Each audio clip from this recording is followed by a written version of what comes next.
यीशु मसीह के नाम में आप सबको सलाम। मेरे YouTube चैनल एक्सप्लोरिंग बाइबल इन हिंदी के नए एपिसोड में मैं आपका स्वागत करता हूं। आज मैं आपसे जिस टॉपिक पे बात करूंगा वो है टाइम ट्रैवल। हमारी वर्तमान की जनरेशन में टाइम ट्रैवल एक बहुत ही ज्यादा पॉपुलर टॉपिक है। जब भी हमसे कोई टाइम ट्रैवल की बात करता है तो हम सब रोमांचित हो जाते हैं, और जब हम बाइबल के दृष्टिकोण से इसे देखते हैं तो ये हमें टाइम ट्रैवल का एक नया नजरिया प्रदान कर देती है। What is time travel? Time travel का मतलब होता है कि समय के आयाम से हटकर पास्ट यानी भूतकाल या फ्यूचर यानी भविष्य में जाना। हम सब चाहते हैं कि समय में पीछे जाकर खुद के द्वारा की गई गलतियों को सुधार लिया जाए, या फ्यूचर में जाकर खुद के साथ घटने वाली घटनाओं के बारे में जान लिया जाए। 1916 में जब एल्बर्ट आइंस्टाइन ने थ्योरी ऑफ रिलेटिविटी को पब्लिश किया तो इंसान को लगने लगा कि हमने समय में आगे या पीछे जाने का गूढ़ मंत्र जान लिया है। पर थ्योरी ऑफ रिलेटिविटी को आए हुए आज 106 साल हो चुके हैं और आज तक भी इंसान टाइम ट्रैवल करने में सक्षम नहीं हो पाया। साइंसदानों का कहना है कि टाइम हमेशा वन वे लाइन में चलता है, लेकिन टाइम ट्रैवल जो है वो फोर्थ डायमेंशन के थ्रू किया जा सकता है। चलिए मैं इसे आपको एक एग्जाम्पल के हिसाब से समझाता हूं। मान लीजिए कि हम रेगुलर बेसिस की तरह सिर्फ एक सीधी लाइन में कार में ट्रैवल कर रहे हैं, तो ये फर्स्ट डायमेंशन हुई। दाएं बाएं मुड़ने को जोड़ दिया जाए तो ये सेकंड डायमेंशन हुई, और अगर पहाड़ी इलाकों में ऊपर नीचे भी जाया जाए तो ये थर्ड डायमेंशन हुई। अब मान लीजिए कि वह कार समय है और हम समय यात्री। इसी तरह अगर हम फोर्थ डायमेंशन के थ्रू ट्रैवल करें तो हम समय में आगे या पीछे जा सकेंगे। लेकिन ये सब बातें मात्र थ्योरी ही है। जैसे मनुष्य ह्यूमन एवोल्यूशन फ्रॉम एप्स को साबित नहीं कर पाया, ह्यूमन एवोल्यूशन फ्रॉम एप भी मात्र एक थ्योरी ही है, वैसे ही टाइम ट्रैवल को प्रूव करने की कोशिश भी नाकाम होकर मात्र एक थ्योरी ही बनकर रह गई है। लेकिन मत्ती की किताब चैप्टर 19 और वर्स 26 में हमारे प्रभु यीशु मसीह ने खुद कहा है कि जो मनुष्य के लिए असंभव है वो परमेश्वर के लिए संभव है। इंसान इच्छा करता है कि वह टाइम ट्रैवल करके भविष्य की बातों को जान ले, लेकिन यशायाह की किताब चैप्टर 46 और वर्स 10 में खुदा ने खुद कहा है कि मैं तो अंत की बात आदि से और प्राचीन काल से उस बात को बताता आया हूं जो अब तक नहीं हुई। देखिए, फ्यूचर में ट्रैवल करके घटित होने वाली घटनाओं को जानने की जरूरत खुदा को नहीं, क्योंकि खुदा के लिए पास्ट, फ्यूचर और प्रेजेंट सब एक बराबर है। खुदा इन सब को एक साथ देखता है, जिसका प्रूफ हमें भजन संहिता चैप्टर 9 और वर्स 4 में मिलता है। क्योंकि 1000 वर्ष तेरी दृष्टि में ऐसे हैं जैसे कल का दिन जो बीत गया या रात का एक पहर। इसके अलावा न्यू टेस्टामेंट की किताब दूसरा पतरस चैप्टर 3 और वर्स 8 में भी हमें इस कंसेप्ट के बारे में पढ़ने को मिलता है। हे प्रियो, यह एक बात तुमसे छिपी ना रहे कि प्रभु के यहाँ एक दिन 1000 वर्ष के बराबर और 1000 वर्ष एक दिन के बराबर है।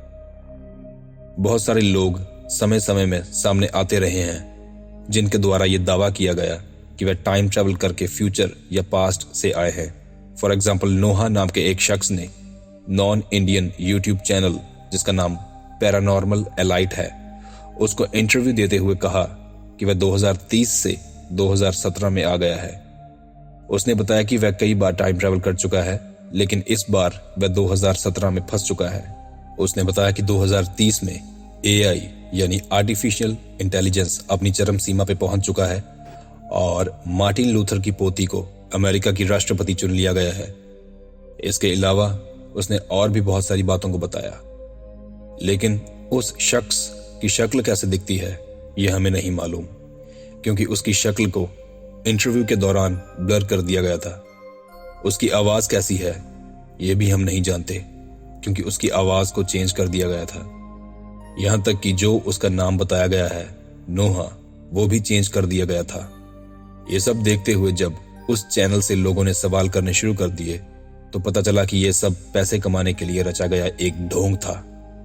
इसके अलावा अन्य जितने लोग सामने आए उन सब का भी भांडा फूट गया। हम सब जानते हैं कि हिटलर ने टाइम ट्रैवल करने की कितनी कोशिशें की। वह हाथ धोकर अपनी साइंसदानों की टीम लेकर इस विषय के पीछे पड़ गया था। उसने टाइम ट्रैवल करने के तरीके ढूंढने के हर हथकंडे अपनाए, सब कुछ ट्राई किया, लेकिन वह भी टाइम ट्रैवल करने के तरीके ढूंढने में कामयाब नहीं हुआ। हाँ, ये सच है कि खुदा ने इंसान को पृथ्वी की अन्य जातियों से ऊपर रखा है और इंसान को बहुत क्षमताओं का मालिक बनाया है, लेकिन जिस क्षमता को खुदा ने इंसान के हाथ में आने से रोक रखा है, इंसान चाहे जितनी भी कोशिश करे वह खुदा की मर्जी की खिलाफत करते हुए उस क्षमता को हासिल नहीं कर सकता। इसलिए टाइम ट्रैवल तभी पॉसिबल हो सकता है जब खुदा खुद किसी को टाइम ट्रैवल करवाया।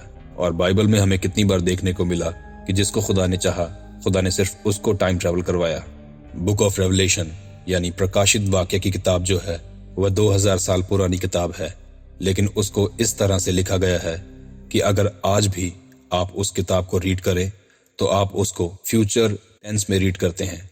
इस किताब की यह स्ट्रेंज प्रवृत्ति इसलिए है क्योंकि खुदा ने खुद यूहन्ना को टाइम ट्रैवल करवाया था, इसलिए उसने आखिर के दिनों की सारी बातें जो वह देखता गया लिखता गया। न सिर्फ यूहन्ना को बल्कि और भी अनेकों भविष्यवक्ताओं को आत्मा में फ्यूचर की बातें दिखाई, और उन भविष्यवक्ताओं ने उन सब बातों को जो उन्होंने देखी अपनी पुस्तकों में लिख दी, जैसे यशायाह भविष्यवक्ता, दानियल नबी, एजेकियल, और ये लिस्ट आगे और आगे बढ़ती ही जाती है। बाइबल प्रोफेसिस से भरी पड़ी है।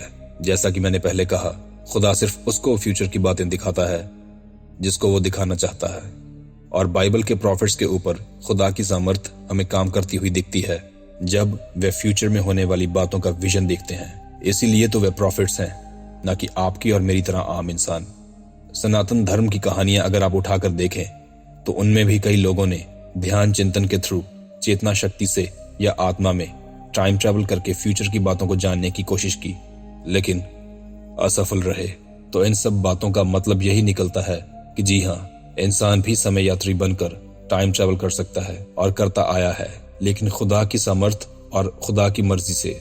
इसके अलावा इंसान चाहे जितनी भी छलांगे लगा ले, वह खुदा के द्वारा बनाई गई कायनात और कुदरत के नियमों के खिलाफ जाकर अमर होने या टाइम ट्रैवल करने जैसी ताकतें हासिल नहीं कर सकता।